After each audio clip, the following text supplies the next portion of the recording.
Bonjour à tous, ici Daniel Carosella pour Cinetechno.com et aujourd'hui ensemble on se parle du film Annabelle 3 Retour à la maison, version française de Annabelle Comes Home, donc qui est sorti au cinéma un petit peu plus tôt cette année en 2019, mais avant de rentrer plus profondément dans le film, petit détail technique, donc c'est un film qui est produit par la boîte de production de James Wan qui est Atomic Monster. Il est offert en Blu-ray depuis le 8 octobre dernier. On y retrouve en fait au niveau visuel du 1080p en haute définition en format 16 par 9. Au niveau audio, la piste anglaise est disponible en Dolby Atmos True HD. Sinon, il y a aussi du anglais 5.1, il y a français 5.1 et espagnol 5.1, et on retrouve aussi des sous-titres en français, anglais et espagnol. Donc, Annabelle Comes Home, c'est le troisième volet du dérivé de la franchise de Conjuring qui est Annabelle, et ça vient vraiment coller ce dérivé-là à la franchise de Conjuring. Ça a toujours fait partie de l'univers de The Conjuring, mais maintenant, on retrouve entre autres les Warren.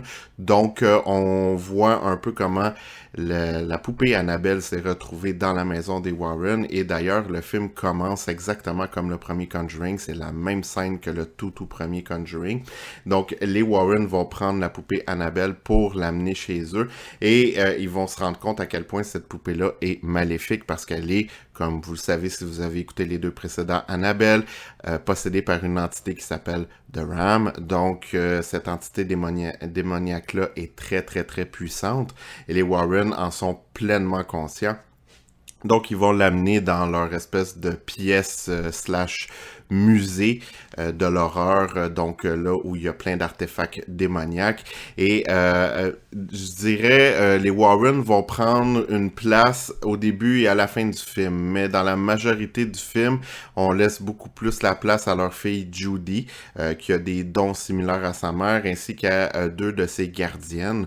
Donc, Judy et ses deux gardiennes vont devoir faire face à une panoplie d'entités paranormales parce que la pièce des Warren va être ouverte et dans le fond, ça va libérer les entités démoniaques, ce qui va mettre les jeunes filles à rude épreuve. Donc, est-ce que c'est le meilleur film de la franchise de Conjuring? Non, mais si vous avez été déçu avec raison par les deux derniers dérivés de cette série-là, à savoir The Nun et The Curse of La Llorona, ben sachez que Annabelle 3 va vous réconcilier avec la série. C'est pas le meilleur film de la franchise, mais ça demeure très efficace.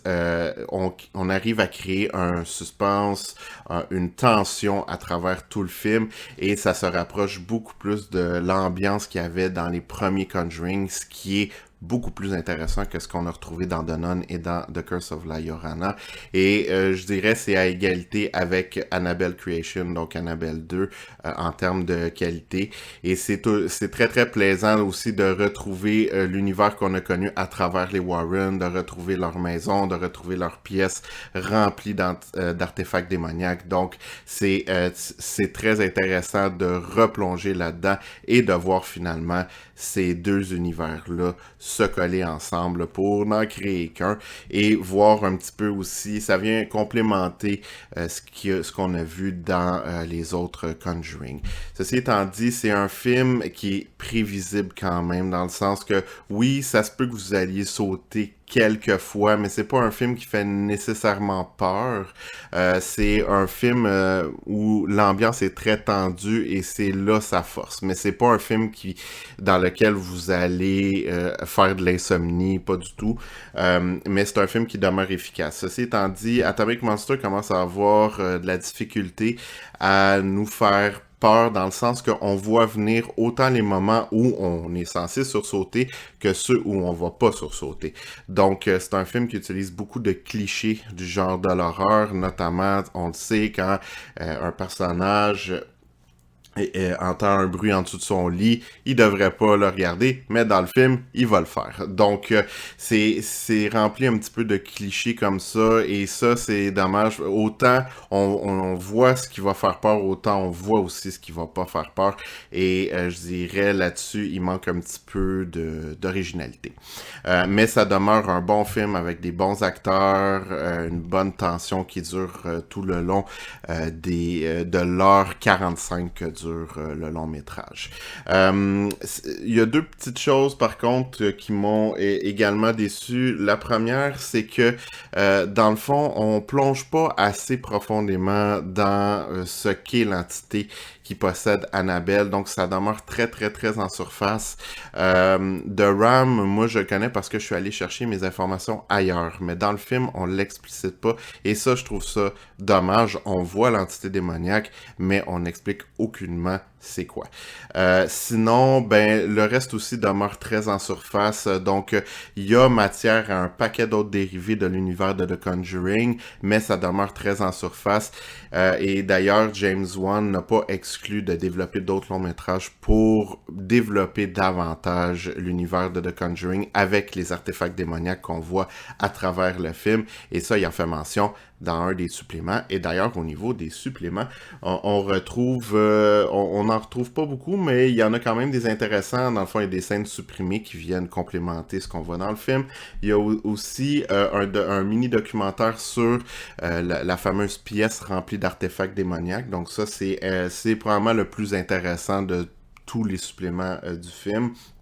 Il y a aussi une entrevue avec Patrick Wilson et Vera Farmiga, donc les interprètes de Ed et Lorraine Warren, donc sur leur vision un peu du film et en quoi ils expliquent que The Conjuring n'est pas une franchise d'horreur, mais plutôt une franchise de suspense à travers une belle histoire d'amour qui est celle des Warren.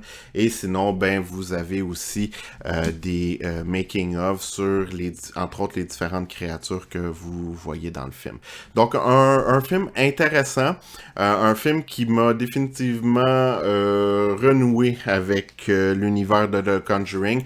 Pas le meilleur, mais définitivement pas le pire non plus, à égalité avec Annabelle 2. Donc un bon suspense, quelques éléments d'horreur, mais c'est pas un film qui va nécessairement vous faire peur. Donc moi je vous le recommande si vous êtes un adepte de l'univers de Conjuring. Allez-y pour un visionnement, vous ne le regretterez pas. Donc voilà, j'espère que vous avez apprécié la critique. Si c'est le cas, laissez un pouce en l'air, n'hésitez pas à partager, laissez vos commentaires, ça nous fait toujours plaisir sur Ciné Techno d'interagir avec vous. Continuez à suivre nos capsules pour rester à l'affût des dernières nouveautés en termes de cinéma et jeux vidéo. Et sur ce, je vous dis à la prochaine et bon visionnement. Bye bye!